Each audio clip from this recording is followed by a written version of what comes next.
আসসালামু আলাইকুম। আমি রাকিবুল হাসান ইফতি পড়াশোনা করছি শহীদ তাজউদ্দিন আহমেদ মেডিকেল কলেজ।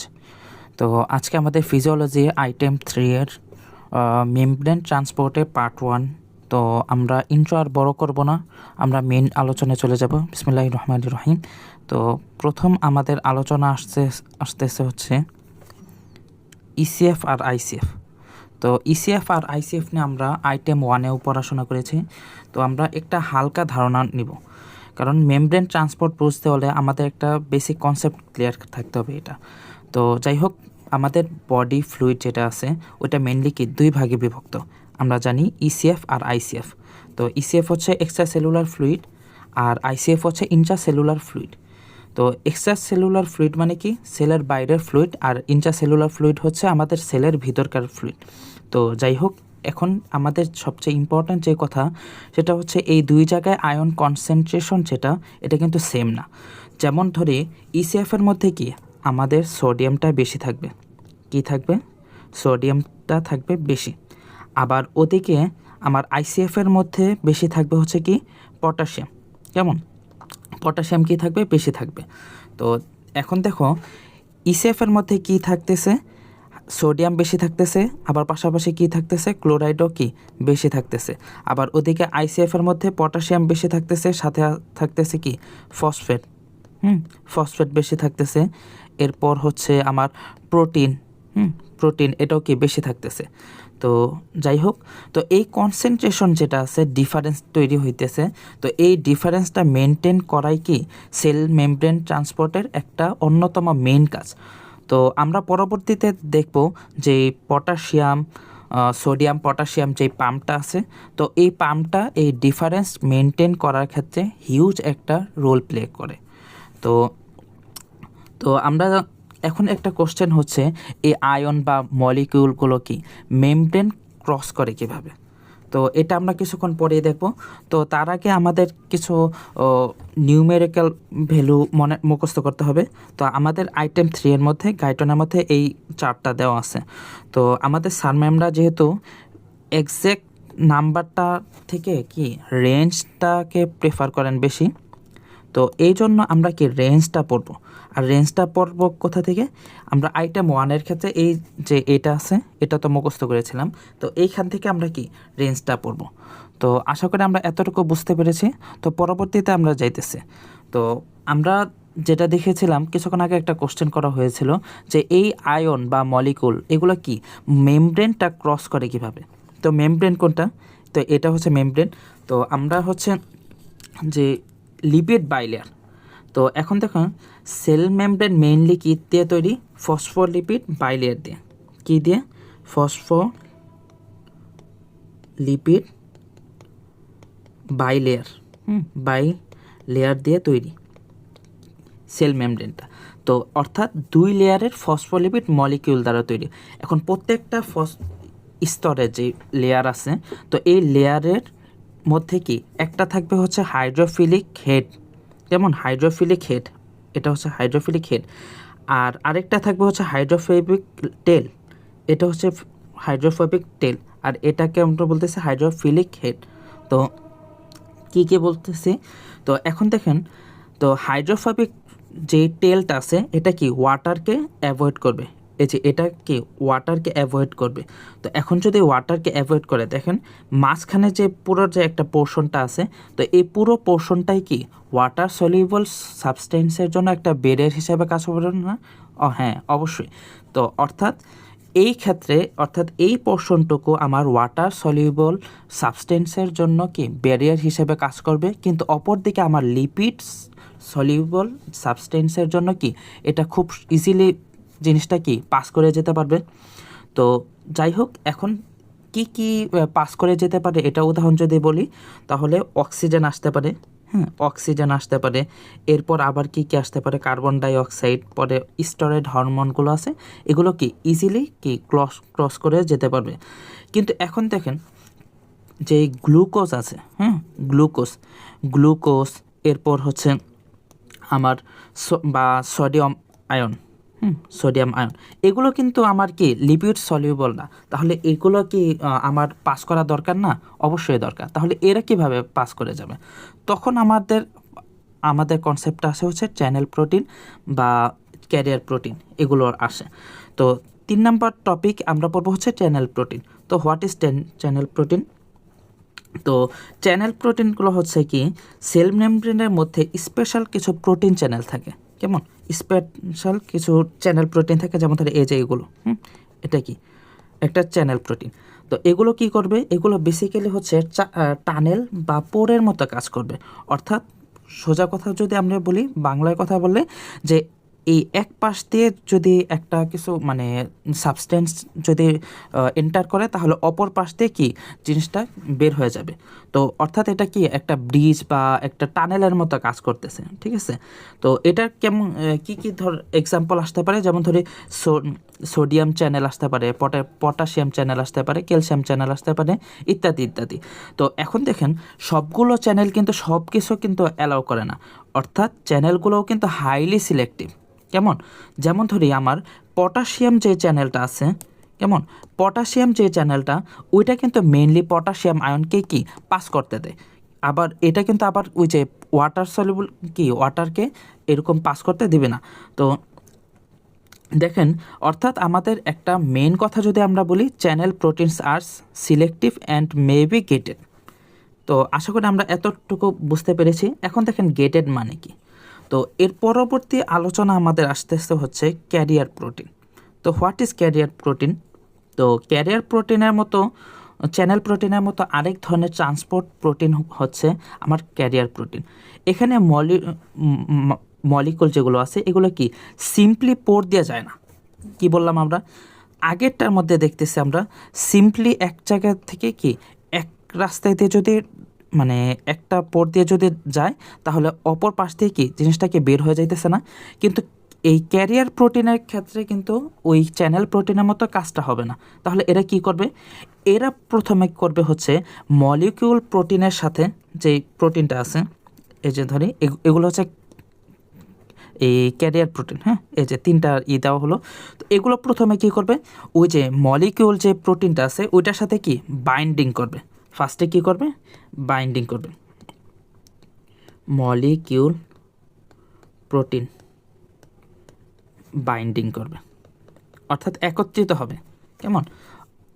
অর্থাৎ মানে কেমিক্যালি জিনিসটা কি মিশ্রিত হবে। আচ্ছা, এরপরে কি হবে? এরপর তার প্রোটিনের যে শেপটা আছে, এই প্রোটিনের শেপটা কি চেঞ্জ করবে। কি বললাম আমরা? প্রোটিনের শেপ চেঞ্জ। আর এরপরে কি হবে? এরপরে হচ্ছে লাস্টলি মলিকিউলটাকে অন্য সাইডে কি রিলিজ করবে। আর এই রিলিজ করার ক্ষেত্রেও জিনিসটাকে আমরা বলতেছি হচ্ছে কনফরমেশনাল। কি বলতেছি আমরা? কনফরমেশনাল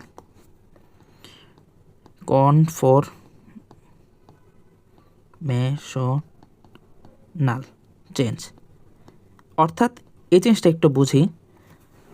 ধরি কথা আমার এই একটা স্কেল, কেমন, এই স্কেলের এই দিকে ধরি আমার এ সাবস্টেন্স আছে, এই জায়গা হচ্ছে বি সাবস্টেন্স। কথা ধরি, যখন নাকি জিনিসটা পাস করে যাবে, অর্থাৎ কনফরমেশনাল চেঞ্জটা হবে, তখন বিটা হয়ে যাবে এদিকে চলে যাবে, আর এটা চলে যাবে এদিকে। বুঝতেছে কথা? অর্থাৎ এখন এটা হয়ে গেল, এটাই হয়ে গেল বি, এটা হয়ে গেল কি এ। তো এই জায়গায় যে একটা চেঞ্জ হলো, তো এই চেঞ্জটাকে আমরা বলতেছি হচ্ছে কনফরমেশনাল চেঞ্জ। তো এটার মধ্যে কি কি ধরনের হতে পারে? এক্সাম্পল যদি আমরা বলি, glucose transporter, amino acid transporter, ইত্যাদি ইত্যাদি। অর্থাৎ আমরা যদি এক কথায় বলি, ক্যারিয়ার প্রোটিনগুলো আমাদের ইউজুয়ালি যে লার্জ মলিকুলগুলো আছে ওইটাকে ট্রান্সপোর্ট করতে হেল্প করে। তো আশা করি আমরা বুঝতে পেরেছি এতটুকু।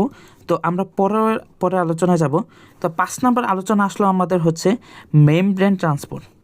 কি আসলো? Membrane transport. তো তো এখন আমরা আসলাম হচ্ছে টপিক 5, মেমব্রেন ট্রান্সপোর্ট। তো প্রথমে আসলো হচ্ছে definition, membrane transport. What is it? Membrane transport. আচ্ছা, ডেফিনিশনের মধ্যে দেখি, ইট ইজ এ বায়োফিজিওকেমিক্যাল ফেনোমেনন।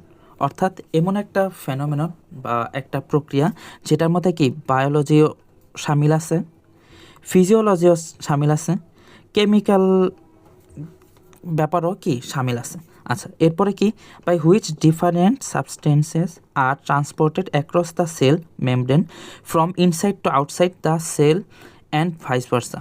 অর্থাৎ কি বললাম আমরা, যে যেটা নাকি একটা সেল মেমব্রেন, এটা এটা যদি একটা ধরি কথা একটা সেল, তো এটা যদি ইনসাইড হয় তাহলে এটা কি বাইরে যাইতেছে, অর্থাৎ বিভিন্ন সাবস্টেন্সগুলো সেলটার ভিতর থেকে বাইরে যাইতেছে, অথবা ভাইস ভার্সা অর্থাৎ উল্টাটা, অর্থাৎ ভিতর বাইরে থেকে কি ভিতরে যাইতেছে। তো এই যে প্রসেসটা, এটাকে বলতেছি আমরা হচ্ছে মেমব্রেন ট্রান্সপোর্ট। তো এটা ইংলিশটা পুরোপুরি মুখস্থ করতে হবে। তো এখন দেখি আমরা মেমব্রেন ট্রান্সপোর্টের যে ক্লাসিফিকেশন। তো প্রথম মোটা দাগে যদি আমরা বলি দুই ধরনের, এক হচ্ছে অ্যাক্টিভ ট্রান্সপোর্ট, দুই হচ্ছে প্যাসিভ ট্রান্সপোর্ট। তো অ্যাক্টিভ ট্রান্সপোর্ট কি, অর্থাৎ যদি আমরা একটা উদাহরণ দিয়ে বুঝতে নিই, যে অ্যাক্টিভ ট্রান্সপোর্ট হচ্ছে স্রোতের বিপরীতে যাওয়া, আর প্যাসিভ হচ্ছে কি স্রোতের মানে স্রোত যেখানে যাইতেছে ওই দিকে যাওয়া। অর্থাৎ কথা অ্যাক্টিভ ট্রান্সপোর্টের ক্ষেত্রে যদি আমার কি মানে স্রোতের বিপরীতের দিকে যাইতে হয়, তাহলে কি আমার অবশ্যই শক্তি লাগবে। আর সেলের ক্ষেত্রে কি আমরা যে মেজার করি কি শক্তি, এনার্জি মেজার করি হচ্ছে এটিপি দিয়ে। অর্থাৎ অ্যাক্টিভ ট্রান্সপোর্টের ক্ষেত্রে কি আমার এটিপি দরকার, এটিপি লাগবে। আর প্যাসিভ ট্রান্সপোর্ট অর্থাৎ যখন নাকি আমরা কি স্রোতের দিকেই কি গা ভাসায় দিতেছি, তো তখন কি আমার কি কোনো এনার্জি লাগবে না, তখন আমার কি এটিপি লাগতেছে না, এটিপি লাগতেছে না। তো যাই হোক, তো অ্যাক্টিভ ট্রান্সপোর্টের মধ্যেও আবার কি দুইটা সাবডিভিশন আসে। এক হচ্ছে প্রাইমারি অ্যাক্টিভ ট্রান্সপোর্ট, এটার মধ্যে কি কি পড়তে পারে, sodium potassium pump, calcium pump, proton pump. আচ্ছা, আরেকটা হচ্ছে সেকেন্ডারি অ্যাক্টিভ ট্রান্সপোর্ট। এখন দেখেন প্রাইমারি অ্যাক্টিভ ট্রান্সপোর্ট জিনিসটা কি, এটা হচ্ছে সরাসরি এটিপিকে কি কাজে লাগাবে সরাসরি। আর সেকেন্ডারি হচ্ছে কি সরাসরি না, এটা হচ্ছে প্রাইমারির থেকেই নেবে, প্রাইমারি শক্তিটা তৈরি করতেছে ওইখান থেকে সেকেন্ডারিটা নেবে। তো এরপরে দেখি আমরা সেকেন্ডারি আবার দুইটা সাবডিভিশনে আসলো, কো ট্রান্সপোর্ট, আরেকটা হচ্ছে কাউন্টার ট্রান্সপোর্ট। এখন দেখেন দুইটা জিনিস কি ট্রান্সপোর্ট হইতেছে। এখন কো ট্রান্সপোর্টের ক্ষেত্রে কি হবে, দুইটা জিনিস একই দিকে, একই দিকে সেম দিকে যদি ট্রান্সপোর্ট হয় তাহলে সেটাকে বলতেছি আমরা কো ট্রান্সপোর্ট।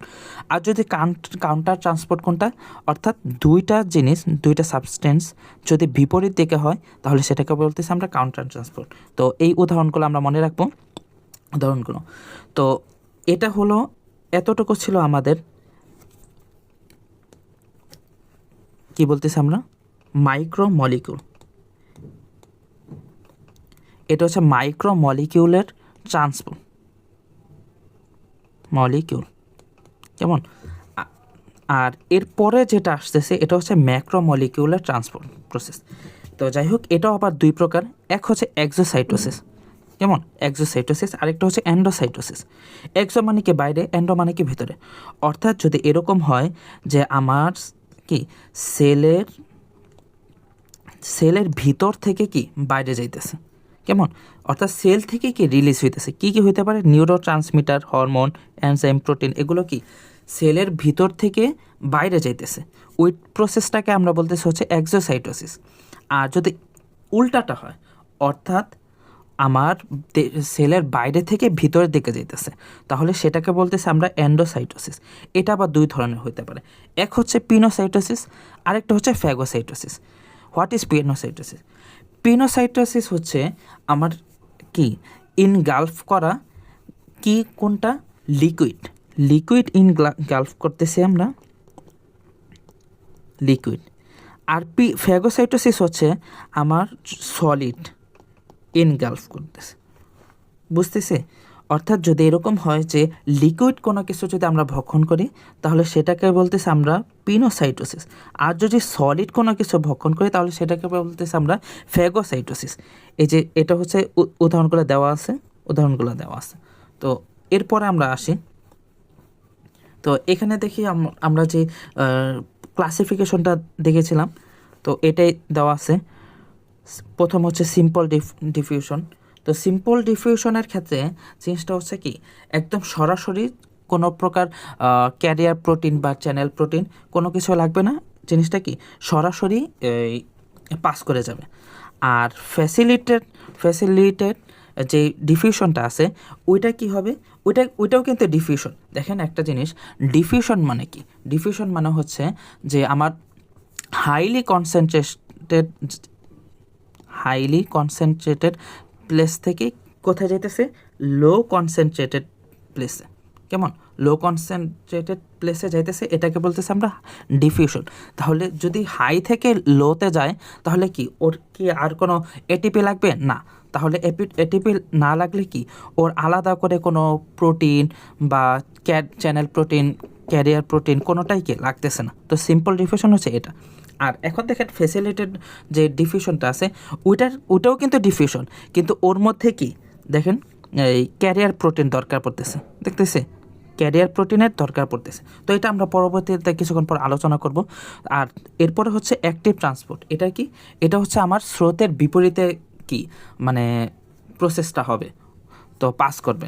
তো যেহেতু স্রোতের বিপরীতে আসতেছে এই জন্য ওর কি এটিপি লাগবে, ঠিক আছে? অর্থাৎ লো থেকে হাইতে যাইতেছে, হাই কনসেন্ট্রেটেড জায়গায় যাইতেছে, তখন তার অবশ্যই এটিপি দরকার পড়বে। আর এই জন্য অ্যাক্টিভ ট্রান্সপোর্টের ক্ষেত্রে এটিপি দরকার পড়ে। তো এরপরে আমরা আসি, তো টপিক 6-এ আসলাম হচ্ছে সিম্পল ডিফিউশন। তো সিম্পল ডিফিউশনটা মাঝখান দিয়ে আমরা হালকা করে পড়াশোনা হয়েছে অলরেডি।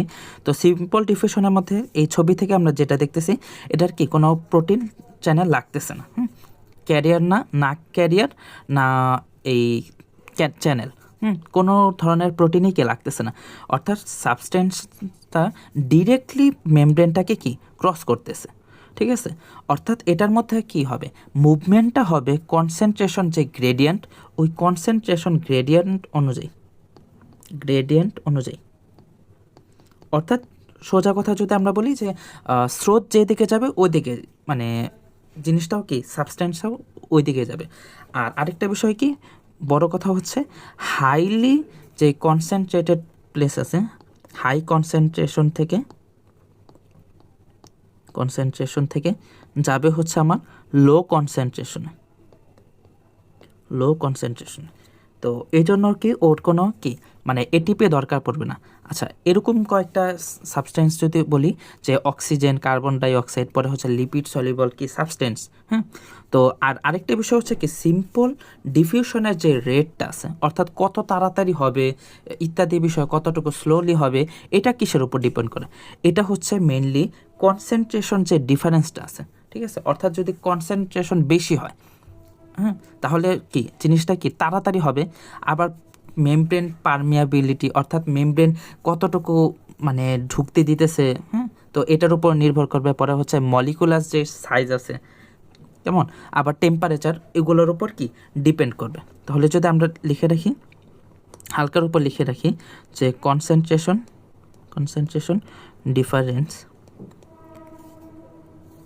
ডিপেন্ডস, এগুলো কি ডিপেন্ডস।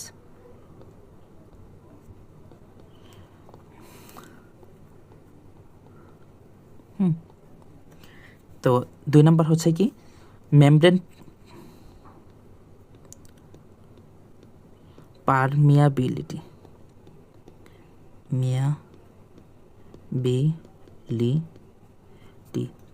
3 নম্বর হচ্ছে মলিকুলার যে সাইজ, অর্থাৎ যদি এরকম হয় যে সাইজ বড় তাহলে কি জিনিসটা তার আস্তে আস্তে হবে, ডিফিউশনটা হবে। আর সর্বশেষ হচ্ছে আমার টেম্পারেচার।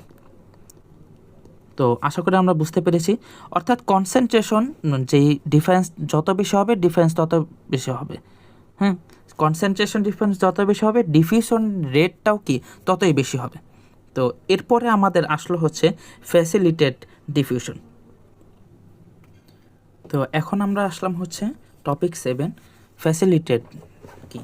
Facilitated diffusion. তো এটাও কি একটা আমার যে ডিফিউশন, তো ওই ডিফিউশনেরই কি একটা স্পেশাল টাইপ। তো এখানেও আগের মতোই কি হাইলি কনসেন্ট্রেটেড জায়গা থেকে লো কনসেন্ট্রেটেড জায়গাতে কি করবে, মুভ করবে। তো আর যেহেতু হাই কনসেন্ট্রেশন থেকে লো কনসেন্ট্রেশনে যাইতেছে, তো এই জন্য কি এটিপি লাগবে না। তো কিন্তু এখানে কিন্তু আগে যেমন সিম্পল ডিফিউশনের মধ্যে আমরা দেখছি যে কি ক্যারিয়ার প্রোটিন লাগতেছে না, কিন্তু এই জায়গায় কি হবে, ক্যারিয়ার প্রোটিনটা লাগবে। কি বললাম আমরা, ক্যারিয়ার প্রোটিনটা লাগবে।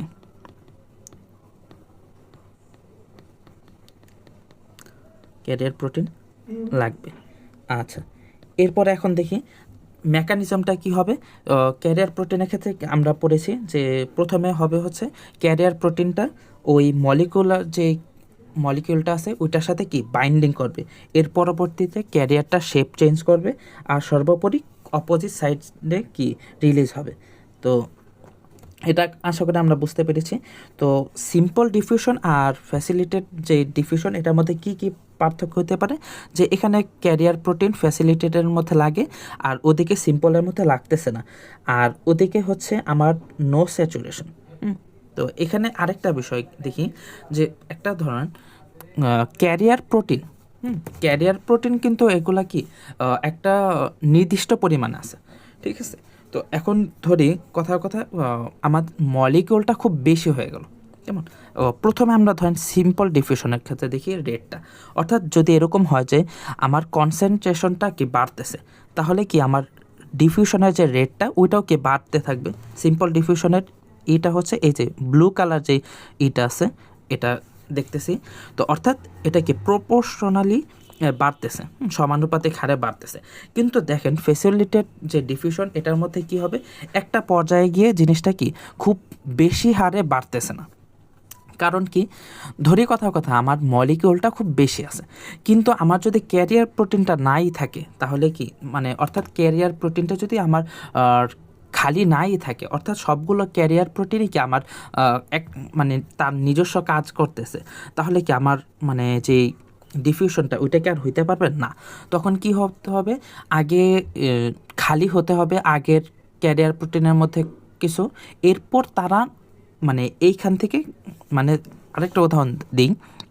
কথা এই যে সিম্পল ডিফিউশনের ক্ষেত্রে মানে ফ্যাসিলিটেড ডিফিউশনের ক্ষেত্রে দেখতেছি যে 10টা মলিকিউল আছে, আবার এই জায়গায় হচ্ছে কি 10টা ক্যারিয়ার প্রোটিন, তাহলে 10টা মিলে কি কাজটা হয়ে যেতেছে। এখন ধরি কথা মলিকিউল হয়ে গেল 20টা, কিন্তু আমার যে ইটা আছে ক্যারিয়ার প্রোটিন ওইটাই কিন্তু 10টাই রয়ে গেছে।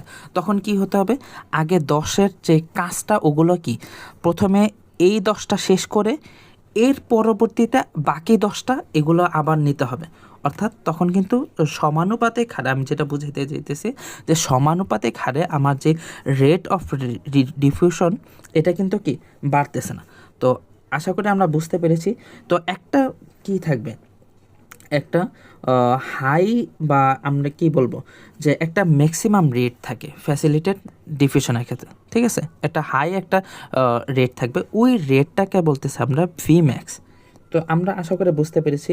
তো আজকে আমরা আমাদের এই ভিডিওতে মেমব্রেন ট্রান্সপোর্টের যে ফাউন্ডেশনটা আছে ওইটা কি ক্লিয়ার করলাম। তো আমরা পরবর্তী ভিডিওতে নতুন কোন টপিক শিখবো। ততক্ষণ পর্যন্ত ভালো থাকুন, সুস্থ থাকুন। আসসালামু আলাইকুম।